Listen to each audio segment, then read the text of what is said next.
Ahmici is a small village with a dark past. It was where one of the biggest atrocities in the Bosnian War happened. 116 Muslim men, women and children killed by Bosnian Croat forces. The men were shot, the women and children were herded into basements that were then set alight. A small room with photos next to the mosque documents that terrible day in April 1993. Today, much of the village has been repaired, but the psychological damage hasn't.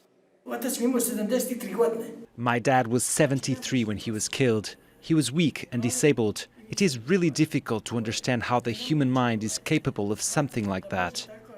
Abdullah's mother and 3 sisters died in a burning basement. His father and brother were executed. He was shot through the head, but he survived and played dead. He gave evidence at the War Crimes Tribunal in The Hague and hopes for justice. All of us who testified tried to present all facts we had, and we hope that the perpetrators will be convicted. And some were, but we don't believe that the sentences were strong enough. All these villagers lost family members in the attack and feel that more need to face justice. The War Crimes Tribunal was started in 1993 with a budget of $270,000. By the time it wound up 24 years later, the annual cost was around $270 million. 161 people were tried and 90 were found guilty. Now Bosnian courts are continuing war crimes trials. 25 years after the war ended, and there are still nearly 600 people facing war crimes charges in Bosnia, and many more with blood on their hands are still walking free. And that's not making the reconciliation process any easier. An estimated 150 Bosnian Croats are said to have taken part in the Ahmici attack. 10 were convicted, but 3 fighters were later acquitted on appeal. They are back living in the area. ENISA lost her father and 47 members of her close and extended family that day. She points out where the accused men lived. Emotions are overwhelming when we see them and their children, who have both parents. Well, we lost ours. They killed ours. Their families are whole and together. And thank God it is like that. But we lost our loved ones.